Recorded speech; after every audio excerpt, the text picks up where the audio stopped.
Hello everyone, ఇలాంటి videos ముందుగా కావాలి అనుకుంటే వెంటనే మా ఛానల్ని సబ్స్క్రైబ్ చేసుకోండి. అప్కమింగ్ రివ్యూలోకి వెళ్ళిపోదాం. కావ్య ఆఫీస్కి చేరుకుంటుంది. ఇక అక్కడ మేనేజర్ తన క్యాబిన్ చూపిస్తారు. ఇక కావ్య వర్క్ స్టార్ట్ చేస్తుంది. మేనేజర్ అనామిక దగ్గరికి వస్తారు. Madam, Kavya madam work start చేశారు. డిజైన్స్ చాలా చక్కగా వేస్తున్నారు. ఆల్రెడీ తన ఇంట్లో వేసిన డిజైన్స్ కూడా మనకిచ్చారు. చూడండి, నిజంగా కావ్య మేడం చాలా టాలెంట్ ఉన్న మనిషి. అది Swaraj group of industry Raj భార్య. కానీ మన ఆఫీస్లో తను ఒక ఉద్యోగస్తురాలు.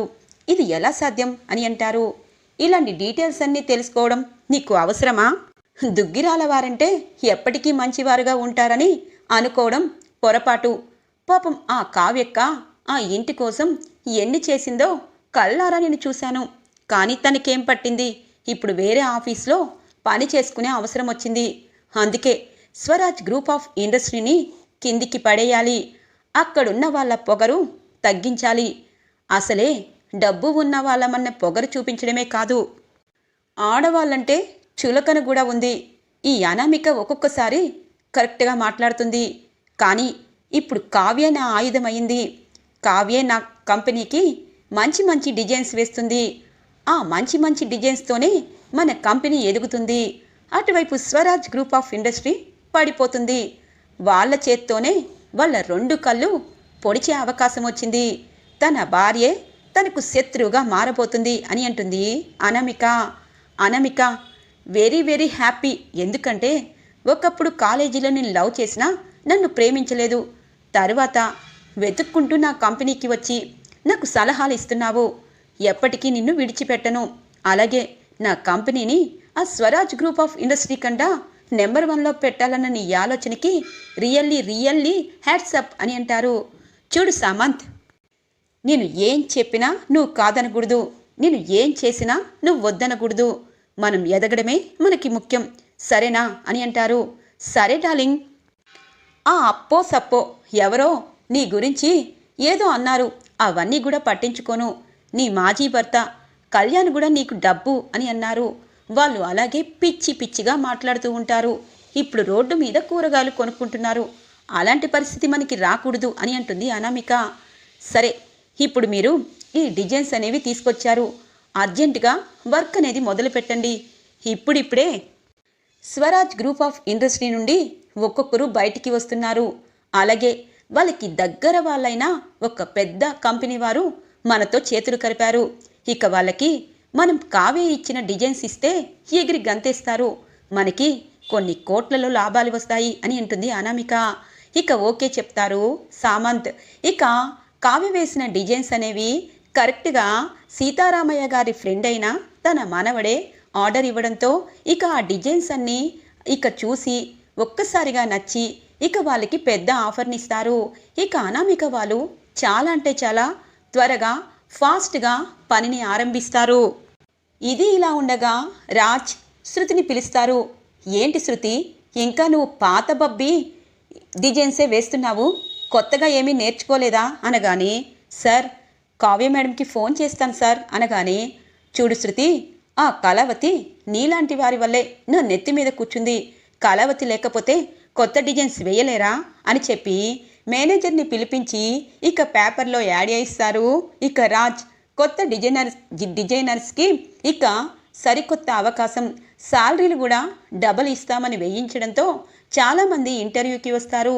ఇక రాజ్ సెలెక్టివ్గా కొంతమందిని తీసుకుంటారు.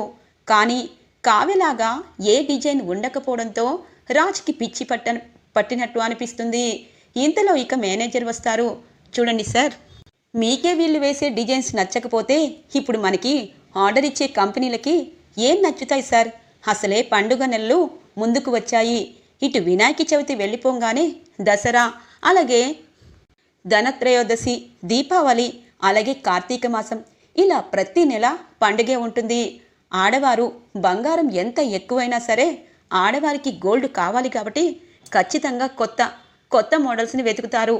ఇలా మనం ఈ 6 నెలలు ఇంకా డిజైన్ కోసమే వెతికాము అంటే ఖచ్చితంగా ఆ Samanth group of industry number 1లోకి వెళ్తుంది. మనది నెంబర్ 2లోనే కాదు, లాస్ట్కి పడే అవకాశం కూడా ఉంది సార్. అందుకే కావ్య మేడంని ఒక్కసారి పిలవండి సార్ అనగానే, నోర్మొయ్, నా ముందే నా కంపెనీ ఆ సామంత్ గ్రూప్ కంటే కింద పడిపోతుందని చెప్తావా? చూడు మేనేజర్, ఇప్పటిదాకా ఈ కంపెనీకి నువ్వు మేనేజర్గా చేశావని ఓపిక పట్టాను. ఒకటంటే ఒకటి నిజం, టాలెంట్ అనేది ఎవరి సొత్తు కాదు. ఏ కళావతి టాలెంటా? ఇంకా చాలామంది ఉంటారు అనగానే, సార్ నిజమే, నేను చెప్పింది మీరు ఆలోచిస్తే మీకే అర్థమవుతుంది. సరే సార్, ఇకపై నేను సలహాలు ఇవ్వను. ముందు మీకు నచ్చిన డిజైన్స్ సెలెక్ట్ చేయండి. మన వాళ్ళు చాలామంది ఎదురు చూస్తున్నారు. అసలే మీటింగ్లో కూడా చాలామంది పాల్గొని ఈ కంపెనీ అసలు దేనికోసం మనం త్వరగా చేసే ఒకప్పుడు కంపెనీ లేదని చెప్పి చాలామంది మీటింగ్కి హాజరవుతామని కూడా చెప్పారు. ఇక ఆ విషయం చెప్పినా మీరు ఎగిరి పడతారని సైలెంట్గా ఉన్నాను. వస్తాను సార్ అని చెప్పి మేనేజర్ వెళ్ళడంతో రాజ్కి ఏం చేయాలో అర్థం కాదు. కళావతి కళావతి కళావతి, అటువైపు ఇంట్లో మమ్మీ, నానమ్మ, అలాగే డాడీ, చిన్నాన్న, ఇలా అందరూ కళావతి నామమే జపం చేస్తున్నారు. అయినా కళావతికి నేనేమి అన్యాయం చేశాను? ఏదో మాట వరుసకి మా మమ్మీకి కోమాలోకి వెళ్ళింది అని చెప్పి అనేసరికి వెళ్ళిపోయింది. తన్ని బ్రతిమలాడాను. ఇంటికి రమ్మన్నా రాలేదు. ఇప్పుడు చిన్న కంపెనీలో చేరింది.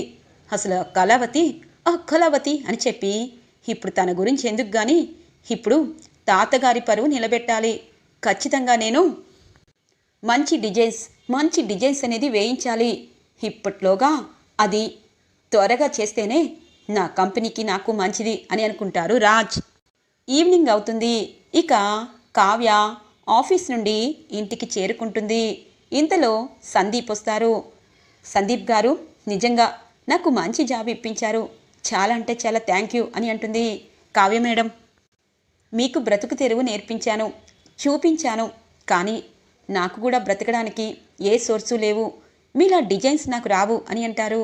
నేను మీకు ఎటువంటి సహాయం చేయాలో చెప్పండి సందీప్ గారు అని అంటుంది.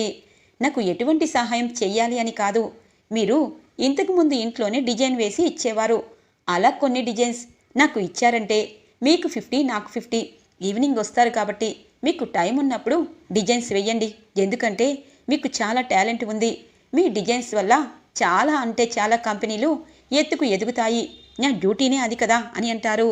సందీప్ గారు, నిజమే, ఒక మనిషి కష్టపడితే ఎక్కడి దాకైనా వెళ్ళొచ్చు. మీరు కష్టం చేయాలనుకుంటున్నారు, ఆ కష్టం నా దగ్గర ఉందనుకుంటున్నారు. నాకు టైం ఉన్నప్పుడు నేను మంచి డిజైన్స్ ఇస్తాను, మీరు మీకు కావలసిన కంపెనీకి ఇచ్చుకోవచ్చు అని అంటుంది. మరి అక్కడ ఏమైనా ప్రాబ్లం ఉంటుందా అని అంటారు. లేదు సార్, ప్రాబ్లం ఉండదు. అది చిన్న కంపెనీ కాబట్టి రోజుకి ఒక 10 డిజైన్సే వేసి ఇవ్వాలని వాళ్ళు అగ్రిమెంట్లో రాసుకున్నారు. అందుకే 10 డిజైన్స్ మాత్రమే వేస్తాను. అలాగే అక్కడున్న డిజైన్స్ కాకుండా వేరే డిజైన్స్ వేరే కంపెనీలకి వేసుకోవచ్చు. అది అంతా రూల్ ఉంది. చాలామంది ఆన్లైన్లో జాబ్స్ చేస్తారు కదా అలా. కానీ వాళ్ళు వేసిన డిజైన్స్ ఖచ్చితంగా వాళ్ళ కంపెనీకి వేసిన డిజైన్స్ వేరే కంపెనీకి ఇవ్వకూడదు. అది రూలు అని అంటుంది. చాలా అంటే చాలా మంచి ఇన్ఫర్మేషన్ చెప్పారు. సరే మేడం, మీకు ఎన్ని వీలైతే అన్ని డిజైన్స్ నాకు ఇవ్వండి అని అంటారు సందీప్. ఇలా కావ్య తనకు తెలియకుండానే స్వరాజ్ గ్రూప్ ఆఫ్ ఇండస్ట్రీకి తన డిజైన్స్ ఇస్తూ ఉంటుంది. సందీప్ కావాలనే కావ్యకి రాజ్కి డిజైన్స్ ఇస్తున్నట్టు చెప్పడు. ఎందుకంటే భార్యాభర్తలు గొడవల్లో ఉన్నారు కాబట్టి, తనకి డబ్బులు కావాలి కాబట్టి, ఇక కావ్య టాలెంట్ని ఊరికినే పోనివ్వకుండా రాజ్ కంపెనీకి అమ్ముతూ ఉంటారు. ఒక వారం రోజులు. ఇక రాజ్ అంటారు, ఆన్లైన్లో కళావతి కంటే గొప్ప అమ్మాయి దొరికింది. మేనేజర్, ఏమన్నావు? కళావతే బాగా వేస్తుందని అన్నావు, తెలుసు. కానీ అంతకంటే గొప్ప డిజైనర్ ఆన్లైన్లో వేస్తున్నారు.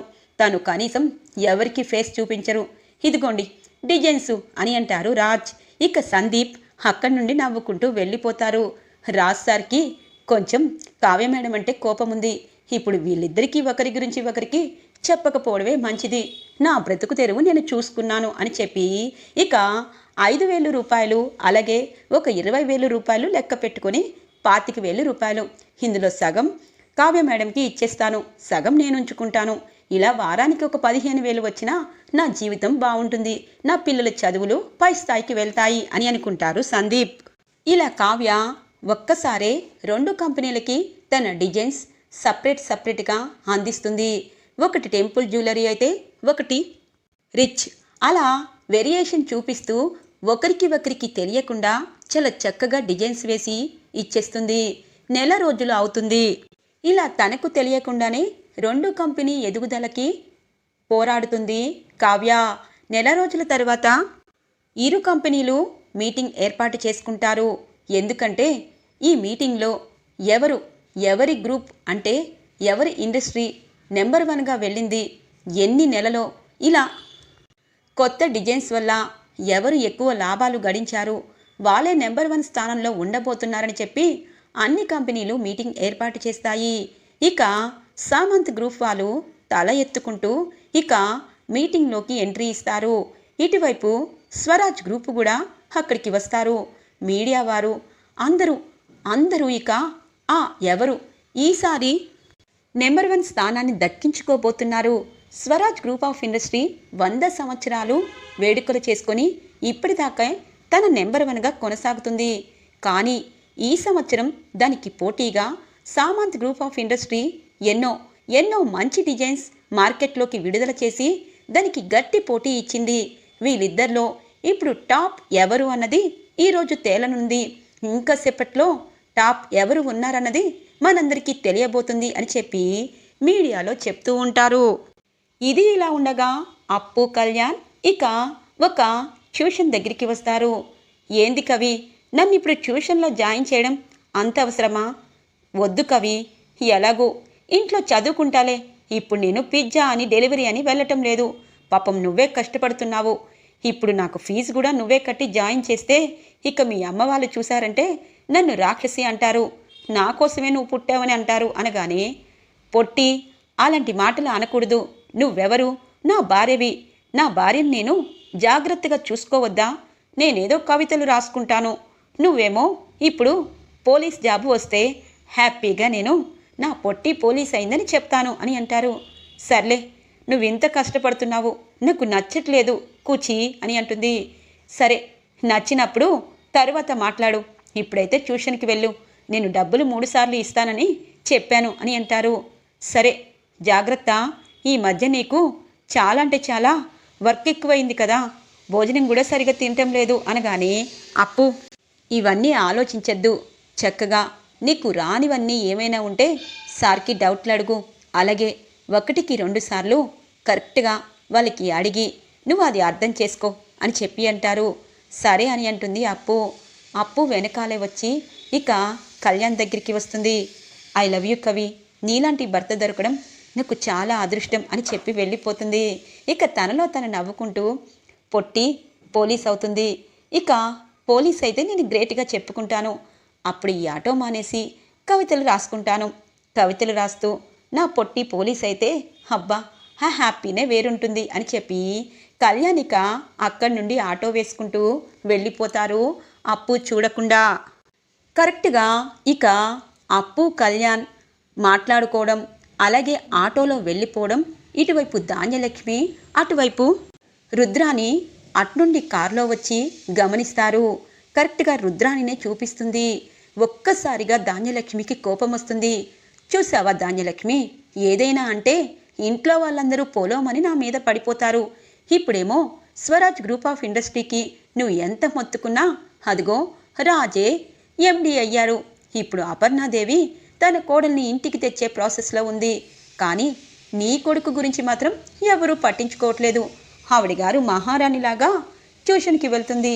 నీ కొడుకేమో ఆటో నడుపుతూ తన్ని పోషించడమే కాదు, తనకి ఫీజులు కడతాడంట, తన్ని పోలీస్ చేస్తాడంట. ఈయన మాత్రం ఎక్కడో ఒక చోట మిగిలిపోతాడంట. ఏంటి ధాన్యలక్ష్మి, నాకే కడుపు రగిలిపోతుంది, నువ్వేంటి కాముగా ఉంటావు అనగానే, చూడు రుద్రాని, రాజ్ నాకు మాటిచ్చాడు, ఆ మాట మీదే నిలబెడతాడు. కానీ నా కొడుకుని అలా చూస్తూ ఉంటే నేను తట్టుకోలేకపోతున్నాను. ఇప్పుడే ఇంటికి వెళ్దాం పద అని అంటుంది. పద ధాన్యలక్ష్మి, పద అని చెప్పి తన్ని ఇంటికి తీసుకువస్తుంది రుద్రాని. అందరూ ఇక టీవీ ఆన్ చేసుకుని చూస్తూ ఉంటారు. హత్తయ్య అంటుంది.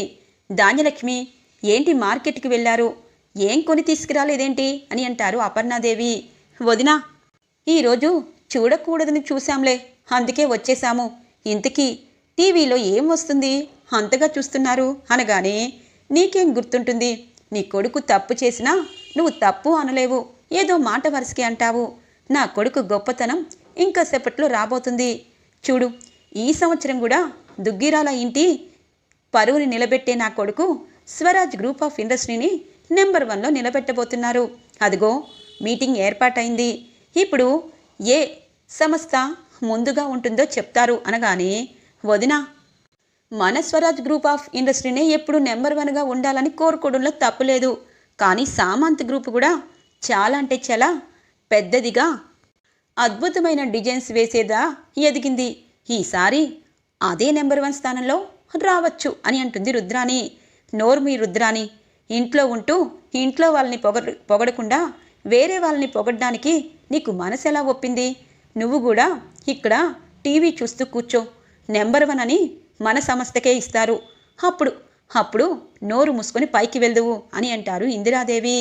ఇక టీవీలో లైవ్ జరుగుతూ ఉంటుంది. ఇక మీటింగ్ ఏర్పాటవుతుంది. మీటింగ్లో అనామిక తన బాయ్ ఫ్రెండ్ సామంత్ వస్తారు. రాజ్ ఒక్కసారిగా షాక్ అయినా, అంటే తమ్ముణ్ణి వదిలేసి వీణ్ణి పట్టుకుందన్నమాట. ఈ అనామికకి డబ్బు పిచ్చి పోలేదు. అయినా నాకెందుకు, సామంత్ గ్రూప్ ఆఫ్ ఇండస్ట్రీ ఇలా మాకు పోటీనిచ్చేది కానీ ఇప్పుడు నెంబర్ 1లోకి వెళ్తుందని చాలామంది అంటున్నారు. అక్కడ డిజైన్స్ కూడా బాగున్నాయి అంటున్నారు. అందరూ ఆ డిజైన్స్ని మెచ్చుకుంటున్నారు.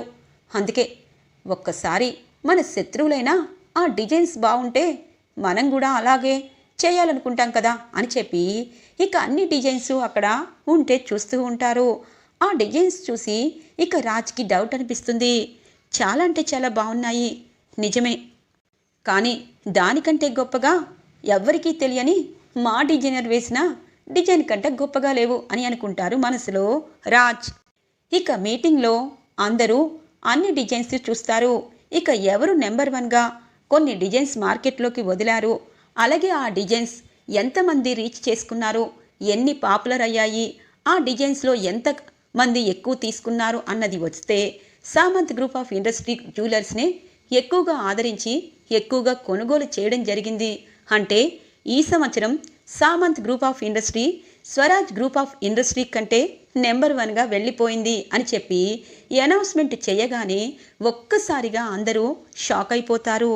రాజ్ అలాగే ఉండిపోతారు. ఇంతలో మీడియా వారు పరుగున వచ్చి, రాజ్ సార్, ఈ విషయం మీకు ముందే తెలిసినట్టుంది. అటు సామంత్ గ్రూప్ ఆఫ్ ఇండస్ట్రీలో ఒకప్పుడు మీ డిజైన్స్ చూసి వాళ్ళు నోరెళ్ళబెట్టేవారు. కానీ వాళ్ళ డిజైన్స్కి మీరు ఫిదా అయిపోయారు. ఇప్పుడు మీరు నెంబర్ 2లో సరిపెట్టుకున్నారు. ఇంకా ఈ ర్యాంకుని కిందికి దిగజార్చకుండా కాపాడుకోండి సార్. అలాగే ఒక డిజైన్ బాగుంటే ఆ కంపెనీ ఎదుగుతుందనడానికి కారణం నిజంగా వాళ్ళ డిజైనరే. అలాంటి అద్భుతమైన డిజైనర్ ఒకప్పుడు మీ దగ్గర కూడా ఉండేవారు, మీ భార్య కావ్య మేడం. ఇప్పుడు తను డిజైన్స్ వేయట్లేదా అని అంటారు. చూడండి, పర్సనల్స్వి మీరు అడిగినా నేను చెప్పను. ఒక్కొక్కసారి ఒక్కొక్కరు ముందు ఉంటారు, వెనక ఉంటారు. కానీ వాళ్ళు ముందుకు ఎలా వెళ్ళారు అన్నది మీ నోటి నిండే చూశాను. నేను కూడా అదే దారిలో వెళ్తాను అని చెప్పి అంటారు. ఇంతలో అనామిక సామంత్ వస్తారు. హలో రాజ్, ఇప్పుడు మీరు నెంబర్ 2లోకి వెళ్ళారు. కానీ మేము నెంబర్ 1లోకి వెళ్ళడానికి కారణం ఎవరో తెలుసా అని అంటారు. ఇక అందరూ టీవీలో చూస్తూ అలాగే షాక్ అయిపోతారు దుగ్గిరాల ఫ్యామిలీ. మేము నెంబర్ 1లోకి వెళ్ళడానికి కారణం మీ భార్య కావ్యే. మా ఆఫీస్లో రీసెంట్గా తను జాబ్లో చేరింది. తన డిజైన్స్ నీకు నచ్చకపోయినా మా కంపెనీని ఈ స్థాయిలోకి తీసుకొచ్చింది. కావ్య నిజంగా గ్రేట్. నేను తను కలిసి ఉండేటప్పుడు తన డిజైన్స్ బాగున్నా ఎప్పుడూ మెచ్చుకునే అవకాశం రాలేదు. ఇప్పుడు మా కంపెనీకి వర్క్ చేస్తుంది కాబట్టి తను మంచి డిజైనర్ అని ఖచ్చితంగా ఒప్పుకుంటాను. తనని కూడా ఈ మీటింగ్కి పిలిచి సన్మానం కూడా చేయిస్తాను అని అంటుంది అనామిక. ఒక్కసారిగా రాజ్ షాక్ అవుతారు. కళావతి వీళ్ళ ఆఫీసులో చేరిందా? చిన్న కంపెనీ అని చెప్పింది, అంటే కావాలనే నాతో అబద్ధమాడిందా అని అనుకుంటారు రాజ్. దుగ్గిరాల ఫ్యామిలీ అంతా బాధపడతారు. ఇక ప్రకాశం అలాగే సుభాష్ వచ్చి, చూడమ్మా, చూడు నాన్నగారు, మన కంపెనీ దినదిన అభివృద్ధి పైకి వెళ్తుంది. కానీ చాలా అంటే చాలా తక్కువ సమయంలో రాజ్ ఇలా ఉన్నారు. మన ఇంట్లో ప్రతి సమస్య కంపెనీ దాకా వెళ్ళింది. కంపెనీలో 2 నెలలు ఒక ఎండీ లేకపోతే ఈ స్థాయికి వచ్చిందన్నా పర్వాలేదు అని అంటారు. అందుకే అందుకే రాజ్ బాధపడుతున్నా మనం వాడిని ఓదార్చాలి అని అంటుంది అపర్ణాదేవి. సరే అక్క, నువ్వు చెప్పినట్టే రాజ్ వల్ల ఇదంతా నడుస్తుంది, మరి నా కొడుకు సంగతేంటి అని అంటుంది ధాన్యలక్ష్మి. ఏంటి ధాన్యలక్ష్మి, మన కంపెనీ 2వ స్థానానికి పడిపోయిందని అందరం బాధపడుతూ ఉంటే నువ్వు కళ్యాణ్ గురించి అడుగుతున్నావు? కొత్తగా కళ్యాణ్కి జరిగిందేముంది, తన భార్యతో సంతోషంగానే ఉండుంటాడు కదా అని అంటుంది. అలా అని అనుకుంటే పొరపాటు అక్క, నీకు హెల్త్ బాగాలేదు, అందుకే నేను ఈ మధ్య కళ్యాణ్ గురించి ఏ టాపిక్కి తేలేదు. నువ్వు నిజంగా ఆరోగ్యంగా ఉంటేనే నేను చెప్పింది విను, లేకపోతే వద్దక్క అని అంటుంది. చూడు ధాన్యలక్ష్మి, నిజం చెప్పాలి అంటే నాకు హార్ట్ స్ట్రోక్ ఎలా వచ్చిందో ఇప్పటికీ అర్థం కావట్లేదు. అప్పటిదాకా సంతోషంగా ఉన్న నాకు హై బీపీ వచ్చి కోమాలోకి వెళ్ళేదాకా వచ్చింది. దానికోసం రిపోర్ట్స్ ఇంకా నెల రోజులు ఉన్నాయి, తర్వాత తేల్తాయి. ఇప్పుడు నువ్వు చెప్పు, నీ బాధ ఏంటో చెప్తే ఆ బాధకి మేము సరైన మందు వేస్తాము అని అంటుంది. అక్క, నా కొడుకు బ్రతుకు తెరువు కోసం, పొట్ట కూటి కోసం ఆటో నడుపుతున్నాడక్కా. ఇంత ఆస్తి, ఇంత పేరు ప్రఖ్యాతులు ఇంతగా ఉన్న మనము, నా కొడుకు ఆటో వేస్తుంటే మనం లగ్జరీ కారుల్లో తిరుగుతూ వాణ్ణి పట్టించుకోకుండా వాడు వస్తాడులే అని చెప్పి కాలయాపన చేస్తున్నారు. ఈ తల్లిగా నా కడుపు రగిలిపోతుంది అని అంటుంది ధాన్యలక్ష్మి. ఇక ప్రకాశం, సుభాష్ అలాగే అక్కడున్న వాళ్ళంతా షాక్ అవుతారు. ఇక స్వప్న అంటుంది, ఆంటీ, మీరు తప్పు చేసి ఇంట్లో వాళ్ళందరూ మీకు అన్యాయం చేసినట్టు మాట్లాడుతున్నారేంటి అని అంటుంది. స్వప్న, ఈ ఇంటి విషయాల్లో జోక్యం చేసుకుంటే అస్సలు బాగోదు అనగానే, తప్పే ఆంటీ, ప్రతిసారి నేను న్యాయం వైపే మాట్లాడతాను, అందుకే మీకు నచ్చినా నచ్చకపోయినా ఒకటి చెప్తాను, కళ్యాణ్ చాలా మంచివాడు, తన మనసుకు నచ్చిన మా చెల్లి అప్పుని పెళ్లి చేసుకున్నాడు. ఇక్కడ హ్యాపీగా ఉండాలని వాళ్ళు అనుకున్నా మీరు మాత్రం మా అప్పుని కోడలిగా అంగీకరించటం లేదు. అలాంటప్పుడు వాళ్ళు బ్రతుకు తెరువు కోసం ఏదైనా చేస్తారు. మీరిలా బాధపడే కంటే మా అప్పుని, కళ్యాణ్ని ఇంటికి తీసుకురావచ్చు కదా, అప్పుడు ఈ బాధే ఉండదు. కోరి మీరు కష్టాలు తెచ్చుకుంటే దానికి దుగ్గిరాల కుటుంబం ఏం చేస్తుంది, రాజ్ ఏం చేస్తాడు? ఇప్పటికే ఫస్ట్ ఫ్లోర్లో ఉన్నది 3rd ఫ్లోర్లోకి తీసుకొచ్చింది నా మొగుడు రాహుల్. ఇప్పుడు దాన్ని ఎలాగో 2nd ఫ్లోర్లోకి తీసుకొచ్చాడు పాపం రాజ్. 1 నెల రోజుల నుండి రాజ్ కంపెనీకి వెళ్తున్నాడు కాబట్టి ఇక 2వ స్థానంలో అయినా ఉంది. ఇక మీ కొడుకైతే శాంతం ఇక కంపెనీనే ఎత్తే పరిస్థితి తీసుకొచ్చేవాడు. అలా నా మొగుడు గురించి నేను చెప్పుకున్నాను, ఇప్పుడు నీ తప్పు కూడా ఎత్తి చూపిస్తున్నాను. చూడండి ఆంటీ, ఇప్పటికైనా మించిపోయింది లేదు. ఆటో అనేది కళ్యాణ్ వేస్తున్నాడు అంటే అందరికీ బాధగా ఉంది. ఇప్పటికైనా మించిపోయింది లేదు. మీరు అంకుల్ వెళ్ళి తీసుకురండి అని అంటుంది. ఈ కాపుతావా, అప్పు ఇంటి కోడలుగా ఎప్పటికీ అంగీకరించను అని అంటుంది. అలా అయితే కళ్యాణ్ విషయంలో నువ్వు జోక్యం చేసుకోకుండా కాముగా ఉండు ధాన్యలక్ష్మి. భార్యని వదిలేసి ఏ భర్త ఉండడు. భర్తని వదిలేసిన భార్యలు ఇదిగో ఈ రుద్రాన్ని తప్పించి ఎవరు ఉండరు అని అంటుంది. అమ్మో, తిరిగి నా మీద పడ్డారు.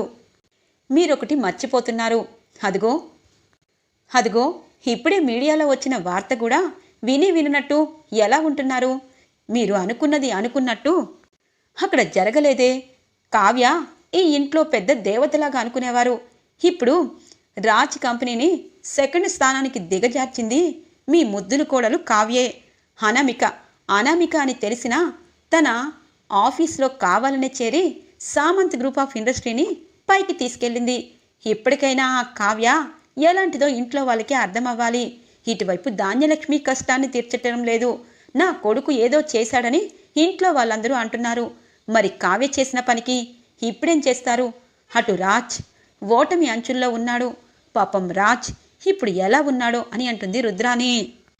చూడు రుద్రాణి, నువ్విప్పుడు కావ్య పేరు ఎత్తి కావ్య అక్కడ వర్క్ చేయడం వల్లే రాజ్ ఓడిపోవడని అంటున్నావు చూడు, అది నిజమైతే రాజ్కి ఖచ్చితంగా బుద్ధొస్తుంది. నా భార్య వేరే కంపెనీకి వెళ్ళినా తన టాలెంట్ అనేది చూపించి నెంబర్ 1లో నిలబెట్టిందని చెప్పి చెంపలు వేసుకొని తన భార్యని పుట్టింటి నుండి అత్తింటికి తీసుకొస్తాడు. తన కంపెనీకి మంచి డిజైనర్ పోస్టునిచ్చి తన్ని గౌరవిస్తాడు. ఇక్కడ కోడలు కొడుకని కాదు, న్యాయం ఎటువైపు ఉంటే అటువైపే మాట్లాడుతుంది ఈ అపర్ణ. నా కోడల వల్ల కింద స్థాయిలో ఉన్న కంపెనీ నెంబర్ 1కి వెళ్ళింది. అది ముందు తెలుసుకొని తన్ని అప్రిషియేట్ చేయడానికి ముందుకురా. నా కొడుకుకైనా ఇలాంటి సమాధానమే చెప్తాను అని అంటుంది అపర్ణాదేవి. ఈరోజు ఎపిసోడ్ ఇలా ఇంట్రెస్టింగ్గా ఎండ్ అవుతుంది ఫ్రెండ్స్. రాబోయే ఎపిసోడ్స్ కోసం మా ఛానల్ని సబ్స్క్రైబ్ చేసుకోండి. Thanks for watching friends.